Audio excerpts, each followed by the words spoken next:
আমন্ত্রণ জানাচ্ছি সময় সংবাদের ফেসবুক প্ল্যাটফর্মে। আজ কথা বলবো বাংলাদেশ ক্রিকেট বোর্ডের নির্বাচন নিয়ে এবং আমাদের শিরোনামটি হচ্ছে বিসিবি নির্বাচনের ভবিষ্যৎ আসলে কি।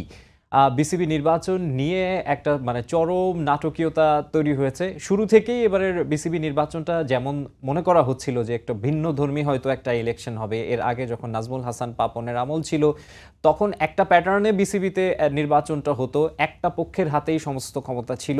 কিন্তু 2024 সালের 5 আগস্ট পরবর্তী সময়ে বিসিবির পরিবেশটা কিংবা সবাই যে ধরনের এক্সপেকটেশনটা নিয়ে এবারের ইলেকশনের দিকে তাকিয়েছিলেন সেইটি ছিল ভিন্ন রকম। কিন্তু বাস্তবে দেখা গেল আসলে শুরু থেকে যত দিন ঘনিয়েছে ততই আসলে বিসিবির ইলেকশন নিয়ে বিভিন্ন ধরনের নাটকীয়তা তৈরি হয়েছে এবং সবশেষ যেটি আজ হয়েছে সেটি হচ্ছে বেশ কিছু হেভিওয়েট প্রার্থী তামিম ইকবাল সহ তারা বিসিবি নির্বাচন থেকে সরে দাঁড়িয়েছেন। এবং এই বিষয়ে কথা বলবো। আমার সঙ্গে স্টুডিওতে উপস্থিত রয়েছেন আমাদের সহকর্মী নিয়ন মোহাইমেন। নিয়ন, আপনাকে স্বাগত জানাচ্ছি। সারাদিনই আপনি বিসিবি ইলেকশনের আজকের যেই ঘটনাগুলো হয়েছে নিজের চোখেই দেখেছেন, আপনার এক্সপিরিয়েন্সটা কি বলবেন? আমি যেটা বলছিলাম যে এক্সপেকটেশনের জায়গা এবার একটু অন্যরকম ছিল।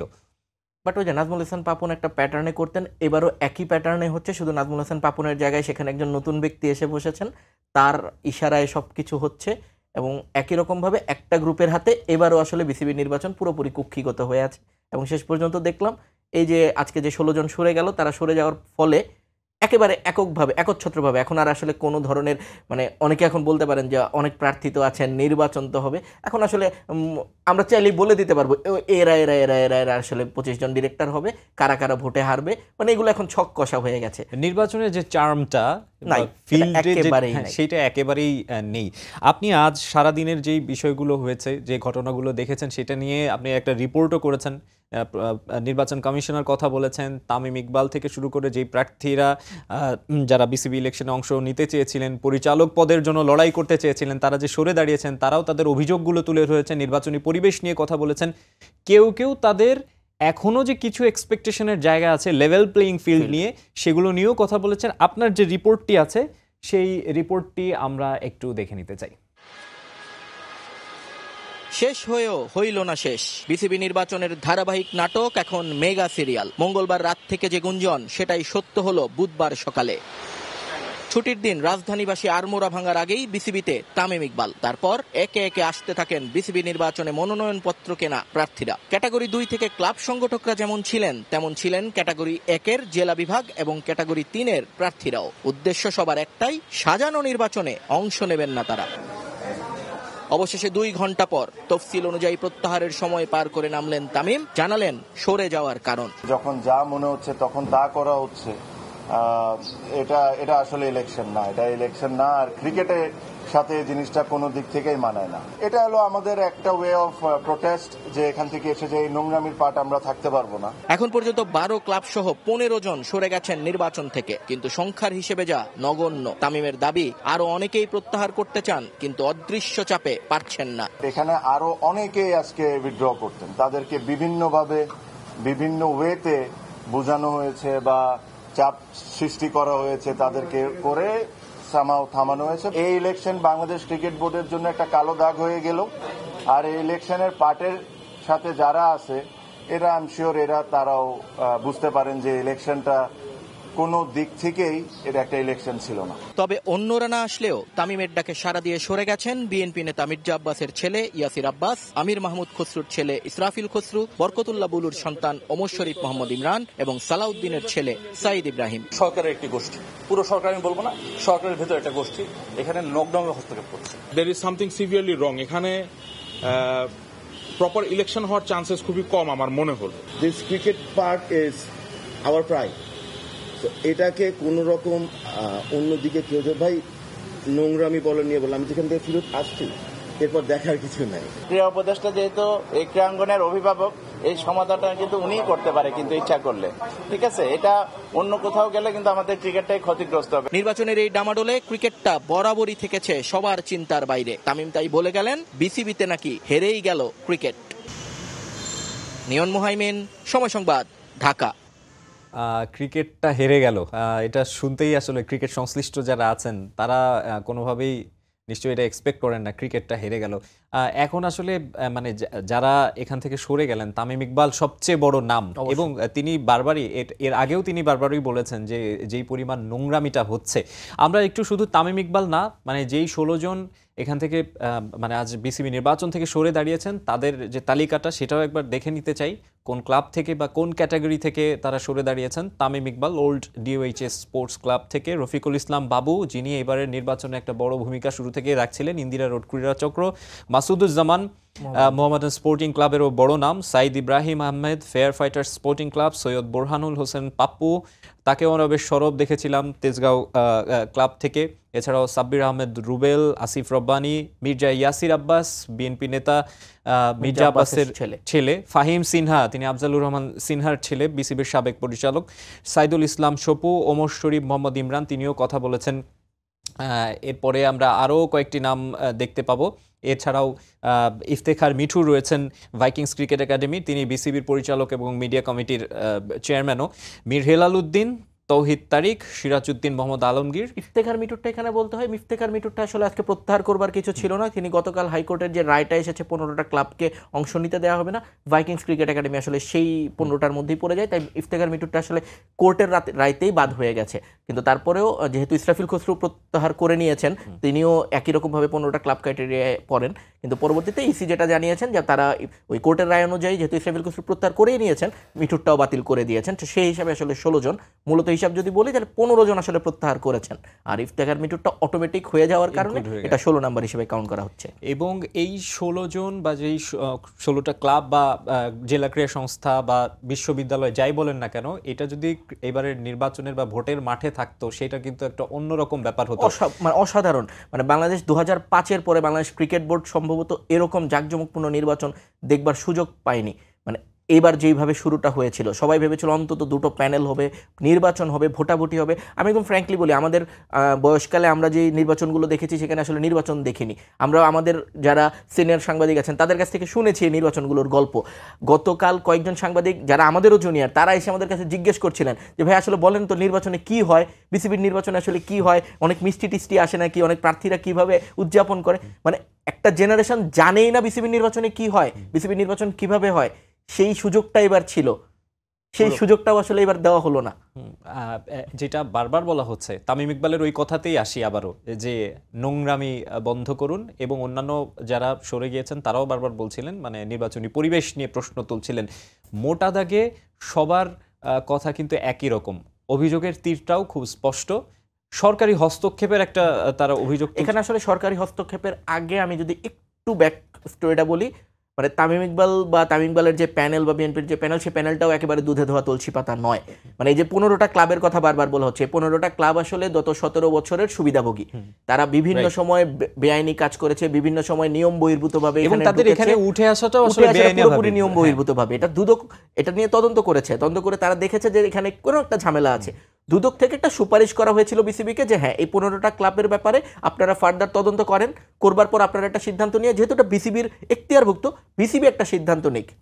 বিসিবির এই পরিচালনা পর্ষদের একেবারে শেষ মুহূর্ত ছিল, তাই তারা এই রিস্কটা নেয়নি। তারা বলেছে এটা পরবর্তী যে বোর্ড আসবে তারা তদন্ত করে তারা এটার একটা ফাইনাল ডিসিশন দেবে। দিয়ন, এমন কি হতে পারে বিষয়টা, খসড়া তালিকায় ওই 15টা ক্লাবের কিন্তু নাম ছিল না, পরবর্তীতে আমরা আবার দেখেছি ওই নামগুলো আছে। আপনার কি এটা মনে হয় যে ওই 15টা ক্লাবকে আসলে হাতে রাখা হয়েছিল নির্বাচনী গেম খেলার জন্য? কারণ এই 15টা ক্লাব কিন্তু প্রথমে যখন ছিল না, পরবর্তীতে আনা হলো, শুরু থেকেই সিনেটে স্পষ্ট ছিল, এবং এই 15টা ক্লাব কিন্তু বোর্ড সভায় পাশ করা হয়েছে যে এই 15টা ক্লাব নির্বাচনে অংশ নিতে পারবে। সেটা আমিনুল ইসলাম বুলবুলের স্বাক্ষরিত বোর্ড সভায়, যেই বোর্ড সভা হয়েছে সেখান থেকে পাশ করা হয়েছে। মানে এটা তো এমন না যে হঠাৎ করে করা হয়েছে কোনো কিছু, বা হঠাৎ করে ওহিনাজিল করা হয়েছে, তা না, ওটা বোর্ড সভা করে ওটা পাশ করা হয়েছে, সেটা পরবর্তীতে সংবাদ মাধ্যমে জানানো হয়েছে। তারপরে ইসি সেটাকে ব্লক করে দিল, ইসির সেই ইখতিয়ার নেই। এটা নিয়ে যখন আপিল করা হলো, তাদেরকে চ্যালেঞ্জ করা হলো, ইসি সেটা মেনে নিলেন, বললেন না 15টা ক্লাব নিতে পারবে, কারণ বাংলাদেশের আইন মোতাবেক আপনি অপরাধী প্রমাণ না হওয়া পর্যন্ত কাউকে অপরাধী বলতে পারেন না। যেহেতু তারা এখনো প্রমাণিত নয়, তারা বলেছিল যে 15টা ক্লাব এইবার অন্তত নির্বাচনে অংশ নিতে পারবে। কারণ এখানে আসলে শুধু 15টা ক্লাব তো নয়, 300 ক্রিকেটার এখানে আছেন, তাদের ফ্যামিলি আছে, মানে এটা তো একটা কালচার। মানে আপনি হঠাৎ করে চাইলেই বন্ধ করে দিতে পারবেন না, জানি অপরাধী কিন্তু আপনার অপরাধ প্রমাণ হয়নি, তা আপনি যদি অপরাধ প্রমাণ হওয়ার আগেই তাকে মাইনাস করে দিচ্ছেন, তার মানে আপনি নিজেও স্বৈরাচারের জায়গায় নিজেকে বসিয়ে দিচ্ছেন। সেটাই এখানে হলো। এবং শেষ পর্যন্ত ওই 15টা ক্লাবকে আসলে সামনে রেখে তামিম ইকবালরা সরে গেলেন। অনেকেই ভাবতে পারেন যে তামিম ইকবালরা মনে হয় ওই 15টা ক্লাবকে বাঁচানোর জন্য সরে গেলেন। ব্যাপারটা আসলে এত সরলীকরণ করা যাবে না। তামিম ইকবালরাও চেষ্টা করেছেন, সমঝোতার চেষ্টা হয়েছে, তারা স্বীকার করছেন না, এটা আসলে মিডিয়ার সামনে স্বীকার করবেন না, কিন্তু আমরা জানি গতকাল রাত 10টা পর্যন্ত দফায় দফায় বৈঠক হয়েছে, মন্ত্রণালয়ে বৈঠক হয়েছে, বিভিন্ন কফি শপে বৈঠক হয়েছে, বাসায় বাসায় বৈঠক হয়েছে। মানে এটা একটা চেষ্টা করা হয়েছে, সাংবাদিক মহলে খুব একটা মজার ব্যাপার হয়ে দাঁড়াচ্ছিল, কোন কফি শপে আজ বসলে, আজকে কোথায় হবে মিটিংটা। মানে বারবার চেষ্টা করা হয়েছিল যে কিভাবে সমঝোতাটা করা যায়, সেটা সরকারের পক্ষের, ক্রীড়া মন্ত্রণালয়ের পক্ষ থেকে, এই ক্লাবের পক্ষ থেকে, কিন্তু কোনোভাবেই আসলে একজন বা দুজন ডিরেক্টরের কারণে আমাদের আসলে এখন নাম বলতে আসলে দ্বিধা করবার কিছু নেই। মূলত সব অবজেকশনগুলো ছিল সাবেক যিনি বিসিবি প্রেসিডেন্ট ছিলেন ফারুক আহমেদ, তাকে নিয়েই। মন্ত্রণালয় চাচ্ছিলেন তাকে রাখতেই হবে, এই প্যানেল থেকে চাচ্ছিলেন না ফারুক আহমেদকে রাখা যাবে না। এই টানাপোড়েনটার মাঝখানেই সমঝোতাটা ভেঙে গেল, এবং সমঝোতা যখন ভেঙে গেল তামিমরা বুঝতে পারছিলেন যে এইখানে আসলে যে নির্বাচনটা হচ্ছে সেই নির্বাচনটাই আসলে দিন শেষে লেভেল প্লেইং ফিল্ড থাকবে না, এখানে প্রেসার থাকবেই একটা। আমরা কয়েকদিন ধরেই বলছিলাম যে 3 ক্যাপ্টেনের একটা ত্রিমুখী লড়াই দেখা যাবে, 3 সাবেক ক্যাপ্টেনের, তামিম ইকবাল, ফারুক আহমেদ এবং আমিনুল ইসলাম বুলবুল। শেষ পর্যন্ত আসলে তামিমরা নাম প্রত্যাহার করে নেয়, সরে দাঁড়ানোয় এখন আসলে চিত্রটা কি সেটা একটু দেখবো। লিস্ট তালিকাটা আমাদের হাতে আছে, যে চূড়ান্ত প্রার্থী তালিকা, ক্যান্ডিডেট তালিকা, সেখানে আমরা দেখছি যে আমরা যদি শুধু ঢাকা বিভাগেরটাকেই দেখি, আমিনুল ইসলাম বুলবুল এবং নাজমুল আবেদিন ফাহিম বিসিবির দুইজন এই মুহূর্তে শীর্ষস্থানীয় দুইজন তারা রয়েছেন। আমরা তাদেরকে নিয়েই যদি একটু আলাপ করি, এই মুহূর্তে গ্রাউন্ডটা কি দাঁড়ালো এই 33 জনের নাম দেখে? মানে ওই যে বললাম, যেটা আসলে এখন এতটাই সরল হয়ে গেছে যে ছকগুলো বসানো হয়ে গেছে, যেখানে আসলে কে জিতবেন কে হারবেন এটা আসলে একেবারেই অপ্রাসঙ্গিক। মানে যারা জেতার আসলে জিতে গেছেন। আমিনুল ইসলাম বুলবুল এবং নাজমুল আবেদিন ফাহিম ঢাকা থেকে আসবেন, রেদওয়ান ফুয়াদ এখানে একটা ফাইট করবেন। এখন তিনি কতটা দিন শেষে টিকে থাকতে পারেন, এখানে কি অন্য কোনো গেম হওয়ার সুযোগ আছে? অবশ্যই সুযোগ আছে, মানে আপনি নিজেও সেটা বোঝেন। মানে যেহেতু এখানে বড়বার বলাই হচ্ছেন একজন এক্স ক্যাপ্টেন, একজন এক্স প্রেসিডেন্টকে সরিয়ে দেওয়া হয়েছিল, তার কিছু বিষোদ্গার আমরা বিভিন্ন ইন্টারভিউতে দেখেছি, তিনি কিছু স্পেসিফিক ডিরেক্টরদেরকে নিয়ে কথা বলেছেন। সেই ডিরেক্টররা কেউই এখন আসলে সেই গুটির চালে নেই, নির্বাচন থেকে মোটামুটি মাইনাস হয়ে গেছেন। টিকে আছেন একজন, তিনি ঢাকা বিভাগ থেকে নির্বাচন করবেন আমিনুল ইসলাম বুলবুলের সঙ্গে। তিনি টিকতে পারবেন কিনা দিন শেষে, আবার তিনি যদি টিকে যান এই বোর্ডে তার অবস্থান কি দাঁড়াবে, মানে সবকিছু এখন আমরা মোটামুটি বলতে পারি যে আমিনুল ইসলাম বুলবুল তো মোটামুটি সরকার থেকে শুরু করে মানে এই মুহূর্তে শক্তিশালী পক্ষের গুটবুকে আছেন অবশ্যই তার, কিন্তু নাজমুল আবেদিন ফাহিমের কথা যদি বলা হয়, তার চেহারাটা একটু হলেও হুমকির মধ্যে, একটু হলেও নড়বড়ে, একটু এত সহজ হবে না তার জন্য। মানে রেদওয়ান ফুয়াদ একটু হলেও ফাইট দিতে পারবেন, এটা এখন কতটা ফাইট দিতে পারবেন সেটা আসলে নির্ভর করছে ওই যে, যেহেতু এই ক্যাটাগরি 1 থেকে যারা ভোটার হয়েছেন ঢাকা বিভাগ থেকে, আপনারা জানেন যে এটা অ্যাডহক কমিটির কাছ থেকে, আর অ্যাডহক কমিটিটা সরকার মনোনীত হয়েছে। তো সেই ক্ষেত্রে সরকার মনোনীত সমর্থক প্রার্থী হচ্ছেন নাজমুল আবেদিন ফাহিম, সেক্ষেত্রে তার জন্য ইজি হওয়ার কথা। কিন্তু ওই যে রাজনীতিতে যেমন শেষ কথা নেই, ভোটাভুটির হিসাব তো নির্বাচন, মানে ভোটাররা শেষ পর্যন্ত কোন দিকে সুইং করেন সেটা তো বলা যায় না। ওই 6 তারিখের জন্য আসলে অপেক্ষা করতে হবে। হ্যাঁ রাইট, আমি আর একেবারে শেষের দিকে আছি। আমি একটু জানতে চাইবো যে যারা নাম প্রত্যাহার করেছেন তাদের মধ্যে কেউ কেউ বলেছেন যে এখনো আমরা হাল ছেড়ে দিচ্ছি না। এইখানে তারা যে এই কথাটা বলছেন, এটা কিসের বেসিসে তারা বলছেন? আমি 16 জনের কথা তো আমরা সবসময় বলি, মানে 16 জনের পরেও আরও একজনের কথা আমাকে বলতেই হচ্ছে, মোহাম্মদ মঞ্জুর আলম। তিনি রেগুলার স্পোর্টিং ক্লাব থেকে তিনিও নির্বাচনে অংশ নিচ্ছেন। আমার কাছে একটা কাগজ আছে, আমি জানি যে মঞ্জুর ভাইও নিজেও প্রত্যাহার করবার জন্য ইসিতে লেটার পাঠিয়েছিলেন, কিন্তু ইসি সেটা গ্রহণ করেননি। মঞ্জুর ভাইয়ের সাথে আমার কথা হয়েছে, তিনি দাবি করেছেন যে ইসি তাকে বলেছে, তিনি সময় মতো সেটা পাঠাতে পারেননি, তাই সেটা অ্যাকসেপ্ট করেননি। মানে আমি নির্বাচনে অংশ নিতে চাই না, আমি সেটা জানানোর পরেও ইসি আমাকে জোর করে নির্বাচন করাচ্ছে। সেটা আসলে কার স্বার্থে ইসি করাচ্ছে আমি জানি না, কিন্তু এরকম ঘটনাও ঘটেছে। আরও একটা ঘটনা আছে, আমি এই মুহূর্তে হয়তো বা পরিচালকের নাম বলবো না, কিন্তু এইখানে এমন একজন পরিচালক পদে নির্বাচন করছেন যিনি সরাসরি বাংলাদেশের আদালত দ্বারা মানে কনভিক্টেড, তার বিরুদ্ধে রায় আছে, তিনি 1 বছরের বিনাশ্রম কারাদণ্ডে দণ্ডিত, তিনি জামিনে আছেন, কিন্তু তিনি এখন নির্বাচনে অংশ নিচ্ছেন। তিনিও কিভাবে নিচ্ছেন জানি না, মানে ইসি কিভাবে খোঁজ নিয়েছে, কি ক্রাইটেরিয়ায় তাদেরকে দেখাশোনা করেছে, সেটা আসলে মানে একেবারেই আসলে অজানা এখন পর্যন্ত। আর যদি বলেন কি হবে লেভেল প্লেইং ফিল্ডের কথা বা তাদের আশাটা এখনও কি, আমার কথা হয়েছিল রফিকুল ইসলাম বাবুর সঙ্গে কথা হয়েছে, মাসুদুজ্জামান ভাইয়ের সঙ্গে কথা হয়েছে, তারা প্রত্যেকেই বলেছেন তারা চেষ্টা করবেন এখনও যে এটাকে নতুনভাবে অন্যভাবে করা যায় কিনা, কারণ এখনও সুযোগ আছে, দুটো সুযোগ আছে। এক, আপনি যদি নির্বাচনটা বাতিল করে দেন এই কমিটি কন্টিনিউ করবে, পরবর্তী কমিটির হাতে পৌঁছানোর আগ পর্যন্ত যে দেশে একটা জাতীয় নির্বাচন হবে, নির্বাচনের পরে নতুন সরকার আসবে, তার অধীনে তখন বোর্ড নির্বাচন করবে, অথবা একটা অ্যাডহক কমিটি আপনি করে দিতেই পারেন।